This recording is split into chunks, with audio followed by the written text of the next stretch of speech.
सुनिए जी, कल हम दोनों को रायपुर जाना पड़ेगा भात न्योतने के लिए। अब राशि की शादी को सिर्फ 15 दिन रह गए हैं। ये तो जरूरी रीत है, तो जाना जरूरी है। हिचकते हुए हेमा अपने पति अमन से बोली। क्या हेमा, ये सब तुम औरतों के बनाए नियम कानून ही है। तुम ही चली जाना वहां, जो रीति रिवाज है निभा लो। मैंने रोका थोड़े ही है। मैं तुम्हारे मायके जाकर क्या करूंगा? इतना फालतू टाइम नहीं है मेरे पास। अमन हमेशा की तरह झुंझलाते हुए बोले। हेमा को शायद इसी जवाब की उम्मीद थी, इसीलिए उसने जरूरी रीत का हवाला दिया था। क्योंकि बिना बहुत जरूरी काम के हेमा के बोलने मात्र से तो अमन हिलते भी नहीं थे। और जब हेमा के मायके जाने की बात आती थी, तब तो उनके अलग ही तेवर दिखाई पड़ते थे। चाहे साथ ना जाए, फिर भी 10 बातें सुनने को मिल ही जाती थी। अमन के हिसाब से पत्नी के मायके जाना सिर्फ समय की बर्बादी थी। कभी जाना भी पड़ जाता था तो ऐसे दिखाते थे जैसे पत्नी और उसके मायके वालों पर कितना बड़ा एहसान कर दिया हो। पति का जवाब सुनकर हेमा तो चुप रह गई कि तभी हेमा की सास आकर बोली। अमन बेटा, तुम दोनों कल ही रायपुर जाओ। बाद में शादी की तैयारियों में समय नहीं रहेगा। जो काम जितनी जल्दी हो जाए वही अच्छा है। माँ की बात सुनकर अमन को यकीन आया कि वहां जाना सचमुच जरूरी है। अमन ने जाने की हाँ तो बेमन से की थी, लेकिन फिर भी हेमा बहुत खुश थी। आखिर इतने लंबे समय के बाद वो अपने पति के साथ अपने मायके जा रही थी। सच में उम्र चाहे कितनी भी हो जाए, मायके जाने के नाम से ही औरतों के पैरों में पहिए लग जाते हैं। चाहे खुद के बच्चे बड़े हो जाएं, लेकिन मायके के आंगन में औरतें फिर से खुद को बच्ची समझने लग जाती हैं। माता पिता के लाड दुलार को तरसती स्त्रियां इन कुछ पलों को जी भरकर जी लेना चाहती हैं, क्योंकि उन्हें पता होता है कि ये दहलीज पार करते ही फिर से वो उसी मान मर्यादा और जिम्मेदारियों से घिर जाएंगी जहां से थोड़ी देर के लिए आजाद हुई थी।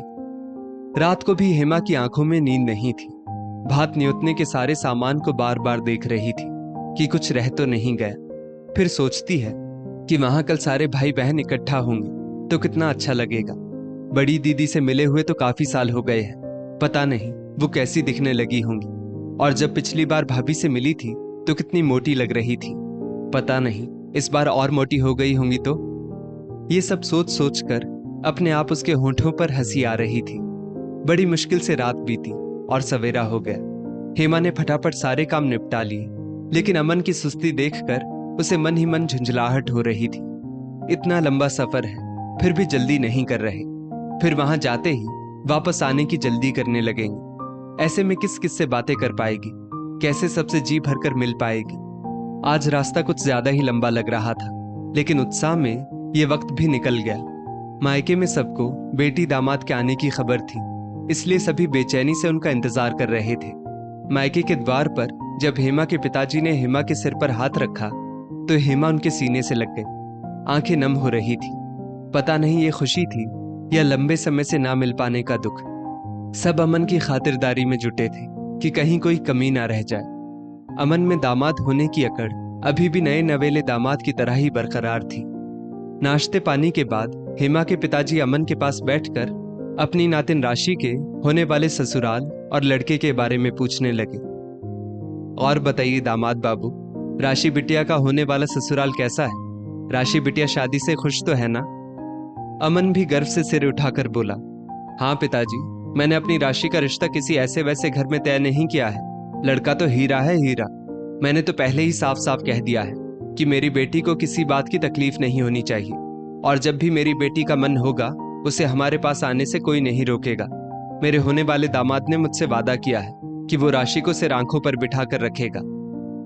अपने दामाद के मुंह से उनके होने वाले दामाद की इतनी तारीफ सुनकर हेमा के पिताजी हौले से मुस्कुरा उठे और बोले, ये तो अच्छी बात है दामाद बाबू।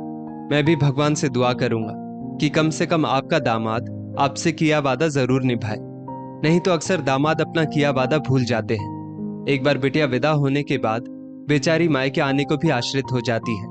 काश हमारी राशि का पति उसकी भावनाओं को सम्मान दे, यही मेरी प्रार्थना है। पास बैठी हेमा कभी अपने पति का तो कभी अपने पिता का चेहरा देख रही थी।